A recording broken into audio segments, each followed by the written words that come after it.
नमस्कार मंडळी, सविताच home kitchen मध्ये तुमचे स्वागत आहे. आज आपण बनवणार आहोत मस्त असे कारल्याचे काप. कारली जरी कडू असली तरी आरोग्यासाठी खूपच फायदेशीर असतात. तर चला तर वळूया मग आपल्या आजच्या रेसिपीकडे. आता इथे मी 3 ते 4 कारली घेतलेली आहेत आणि ही अशा प्रकारे आपण कापून घेणार आहोत. आता ह्याचे कारल्याचे हे दोन भाग करायचे आहेत आणि मध्ये चीर मारून घ्यायची आहे. मध्ये 2 तुकडे करून घ्यायचे आहेत. ही अशाच प्रकारे ही बाकीची कारली सुद्धा आपण आता कापून घेऊया. आता ही आपली कारली सगळी कापून झालेली आहेत. बिया वगैरे सगळ्या मधल्या काढून टाकायच्या आहेत. आणि हे बघा, ही आपली कारली आता ही कापून तयार झालेली आहेत. आता मी यांना स्वच्छ 1 2 ते 3 वेळा धुवून घेते. हे बघा, अशा प्रकारे आपल्याला कारल्यांना व्यवस्थित असं धुवून घ्यायचं आहे. कारली कडू जरी असली तरी आपल्या आरोग्यासाठी खूपच फायदेशीर असतात, त्यामुळे वरच्या वर तुम्ही खाल्ली पाहिजेत. आता कारली जी आहेत आपण शिजायला ठेवूया. शिजताना आपल्याला याच्यामध्ये थोडस 2 चमचे मीठ टाकायचं आहे. मीठ टाकल्यामुळे काय होईल की कारल्याचा हा थोडासा कडवटपणा पण थोडा कमी होईल शिजताना. हे बघा, आता आपली अशा प्रकारे कारली शिजून तयार झालेली आहेत. आता हे कारल्यांना आपण साईडला ठेवूया आणि त्याचा एक मसाला बनवून घेऊया. आता इथं एका प्लेटमध्ये मी 1 चमचा घाटी मसाला टाकलेला आहे, 1/2 चमचा हळद टाकलेली आहे, 1 चमचा लाल तिखट टाकलेला आहे,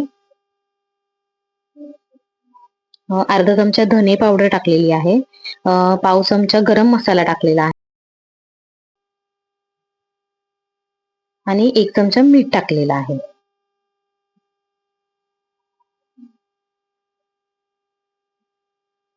आता इथे 1 चमचा आपल्याला आलं लसूणची पेस्ट टाकायची आहे आणि 2 चमचे मी इथे चिंच गुळाची चटणी टाकलेली आहे. आता ही चिंच गुळाची चटणी जी आहे ती मी चिंच 10 मिनिटं गरम पाण्यात भिजत ठेवली होती आणि एक गुळाचा खडा ह्याच्यामध्ये टाकून त्याला चांगलं असं स्मॅश करून घेतलं आणि ही अशी चिंच गुळाची चटणी बनवलेली आहे. आता हे टाकून झाल्यानंतर हे सगळं मिश्रण जे आहे चांगलं व्यवस्थित मिक्स करून घ्यायचं, म्हणजे मीठ मसाला वगैरे सगळं हे छान व्यवस्थित विरघळून जाईल आणि छान असं आपली मसाल्याची पेस्ट तयार होईल. आता हा मसाला जो आहे तो आपण ह्या कारल्यांना लावणार आहोत. आता ही जी शिजवून ठेवलेली कारली साईडला आपण ठेवली होती ती ही कशा प्रकारे आता तयार करायची ते बघा. आता हे असं दोन्ही हातामध्ये व्यवस्थित मध्ये दाबून चांगलं पिळून घ्यायचं आहे. याच्यातलं सगळं पाणी आपल्याला व्यवस्थित काढायचं आहे, अजिबात पाणी ठेवायचं नाही. तुम्हाला जेवढं जमेल तेवढं तुम्ही छान प्रकारे ह्याला पिळायचं आहे, म्हणजे सगळं पाणी निघून जाईल. म्हणजे आपल्याला, कारण की ही कारली जी आहे आपल्याला फ्राय करायची आहेत, म्हणजे फ्राय करताना हे पाणी असं जास्त उडत नाही तेलामध्ये. हे बघा, अशा प्रकारे तुम्ही ही बाकीची सगळी कारली जी आहेत ती पाणी चांगलं काढून घेतलेला आहे. आणि हा जो मसाला आपण तयार केला होता तो आता हा कारल्याच्या कापांना असं लावायचा आहे दोन्ही साईडला. हे जसं मी दाखवते आहे तशाप्रमाणे आपण दोन्ही साईडनी व्यवस्थित असा हा मसाला लावायचा आहे. आता ह्याच्यामध्ये चिंच गूळ टाकल्यामुळे काय होईल की कारल्याचा जो कडवटपणा आहे तो सुद्धा थोडासा कमी लागेल आपल्याला. आता ज्यांना कारलं आवडत नाही त्यांना सुद्धा तुम्ही अशा प्रकारे कारली बनवून दिलीत तर त्यांना सुद्धा ही खूप आवडणार आहे.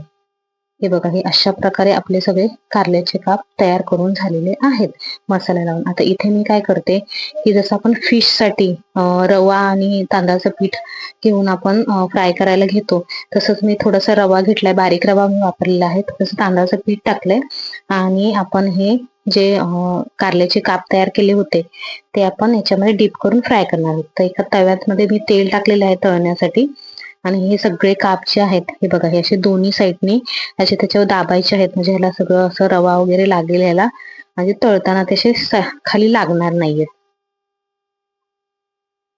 आता हे मी बाकीचे काप सगळे असे पहिल्यांदा सगळे तयार करून घेते, म्हणजे मला तळताना एक एक टाकताना व्यवस्थित मला जमतील. हे बघा, असं दोन्ही साईडला व्यवस्थित लावून घ्यायचं आणि असे एक एक एक एक काप आपण आता ह्याच्यामध्ये सोडायचे आहेत. तर जेवढे तुम्ही तेल टाकलेलं आहे तेवढे सगळे काप आता ह्याच्यामध्ये जसे बसतील तसे टाकायचे आहेत त्याच्यामध्ये. जे छान असे मस्त असे फ्राय होत आहेत बघा, सेम अगदी तुम्हाला मच्छी फ्राय होत असल्यासारखा फील येईल याला बघून.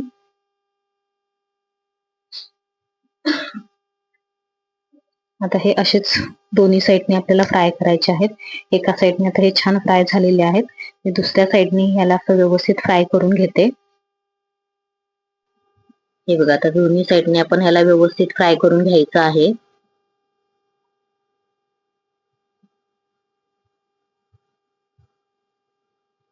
आता ही सगळी आपली कारल्याचे काप जे आहेत ते सगळे फ्राय करून झालेले आहेत. ही सगळी काढून घेते मी आणि बाकीचे राहिलेले काप सुद्धा आपण हे अशाच प्रकारे आपण फ्राय करून घ्यायचे आहेत.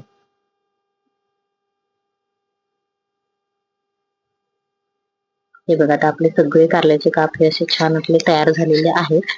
मस्त असे छान फिश सारखेच तुम्हाला वाटतील आणि खायला सुद्धा खूप छान लागतील, अजिबात कडू लागणार नाहीत.